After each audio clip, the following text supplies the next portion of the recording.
Another video with new stories from Ethiopia and Eritrea. Firstly, Oromia viewers. In Oromia region, the government has launched a PR campaign, public relations campaign. Government officials are holding meetings with community elders, with students. This campaign is linked to the ongoing military operation against the Oromo Liberation Army. Oromia government, Oromia regional forces, Ethiopian federal forces, they are working on a strategy called dry the sea to catch the fish. And these meetings are linked to this strategy.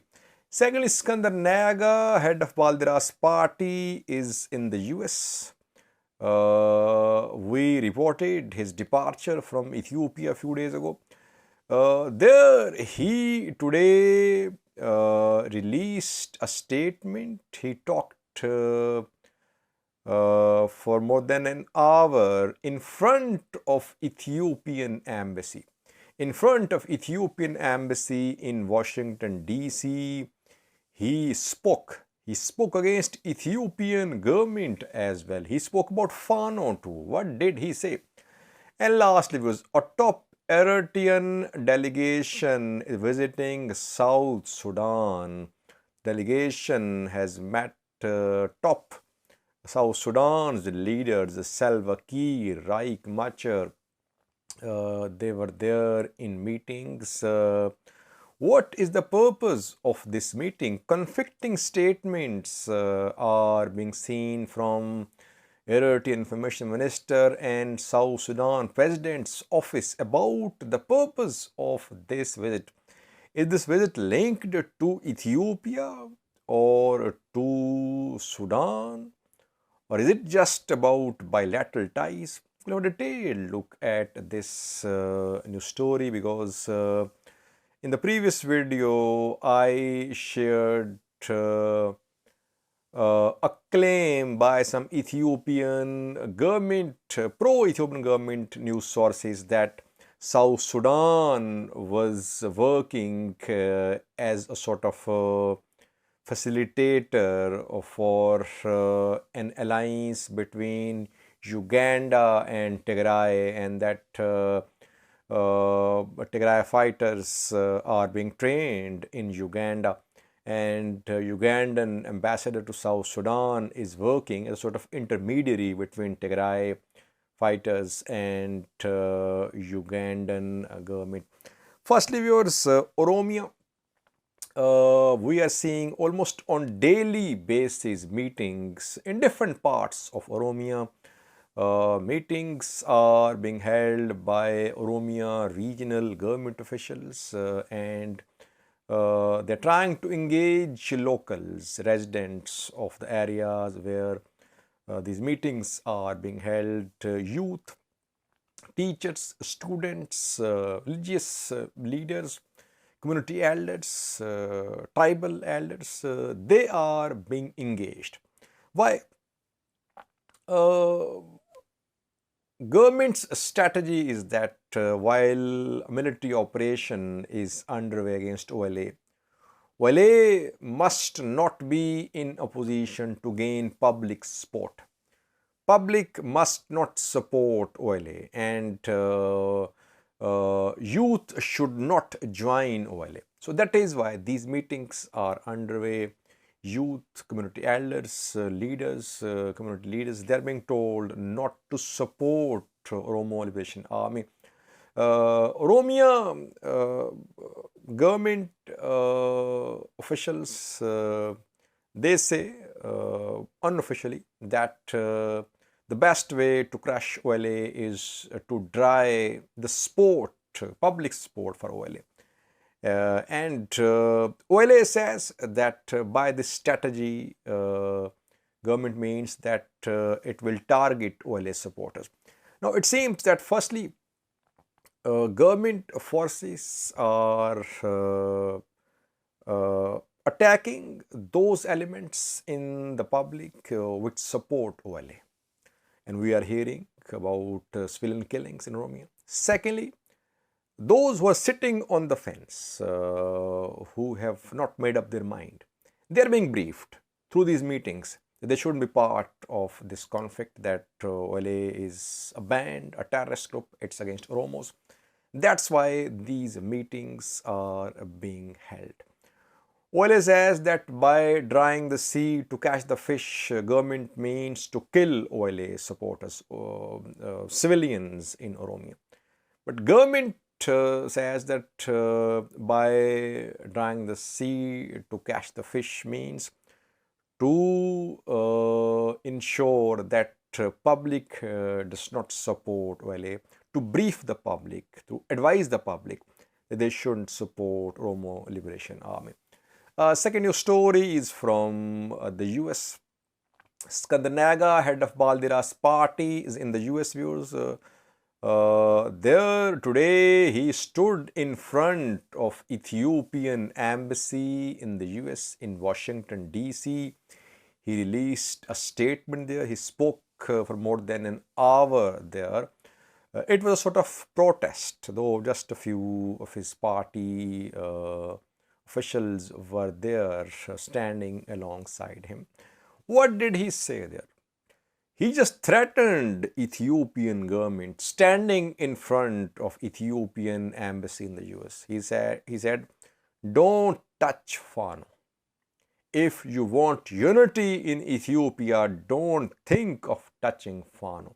He's been a very staunch supporter of Fano. He opposed disarming of Fano.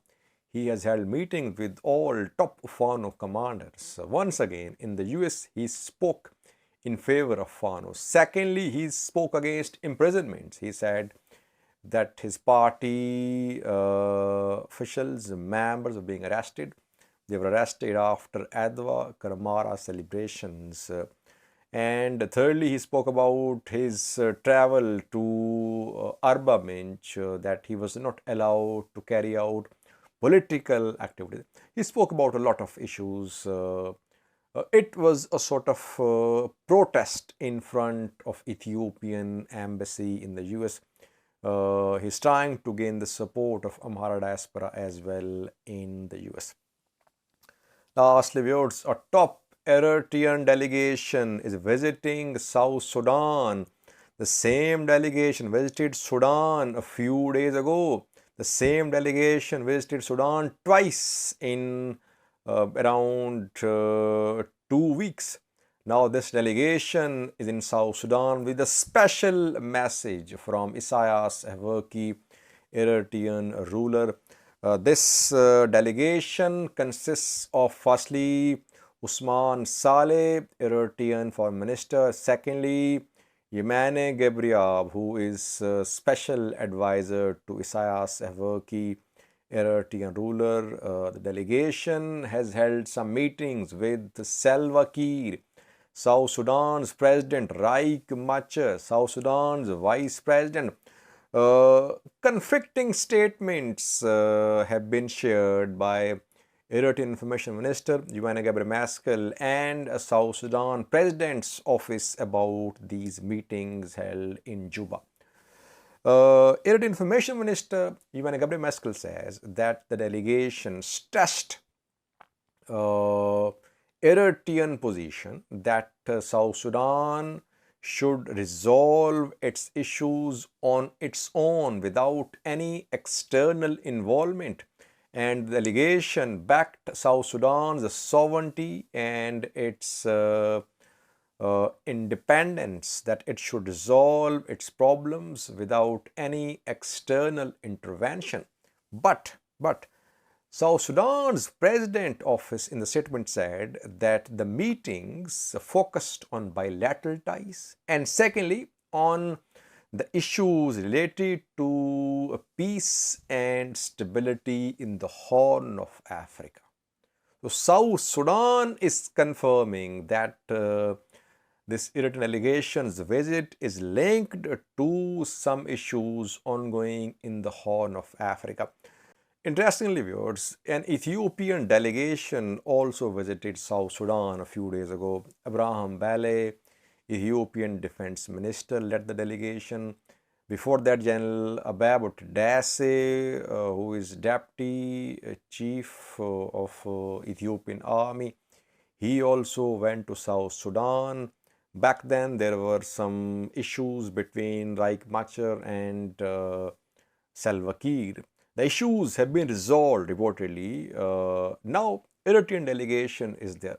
Is this visit linked to what's happening in Sudan, in Darfur? Because the delegation was in Sudan a few days ago. Is it linked to internal issues in South Sudan?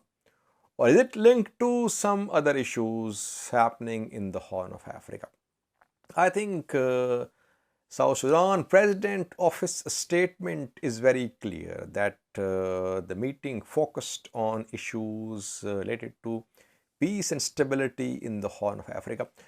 Just yesterday, some pro-Ethiopian government news sources claimed that South Sudan was working as a facilitator between Tigray government and Ugandan government, and Tigray fighters, thousands of them, they are under training in Uganda. They are being funded by US and Uganda. Tigray, they are planning another major military offensive against Ethiopian government forces. Of course, Tigray, not Uganda militarily. Uganda is indirectly supporting Tigray. It is being claimed. It is being claimed. And now, Eritrean delegation is in South Sudan. Obviously, officially, no one is going to acknowledge what was discussed in these meetings. It seems, viewers, that the visit is linked to Ethiopian Tigray conflict as well, because the core issue is unresolved. Western Tigray, Humera, Volkai, Sagade. The issue is of importance for Tigray, for Ethiopia, for Eritrea, for Sudan, for Amhara region.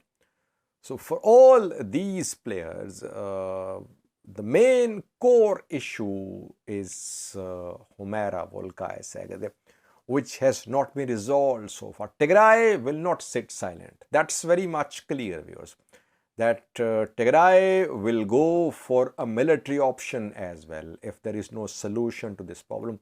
Tigray would not like to be under siege forever. It would like to break the siege. That is why preparations are there. We don't know if there are military trainings underway of Tigray fighters in Uganda or not. But preparations in Tigray underway. It's Amhara region. We are seeing massive recruitments in Fano, in forces, special forces, regional forces. Ethiopian government is also not stepping back from its military preparations, its deployments as well. South Sudan shares border with Oromo region of Ethiopia. In Oromia, a military campaign against Oromo Liberation Army is underway. We have been hearing rumors that OLA leaders have fled Ethiopia into Sudan or South Sudan. And in case of the start of TDF's military offensive on Humera, Volkai, Sagade, once again, South Sudan will be of importance, especially if some other neighboring countries are involved. So maybe that's why Eritrean government has sent this delegation with a special message from President Isaias Afwerki to Riek Machar and Salva Kiir.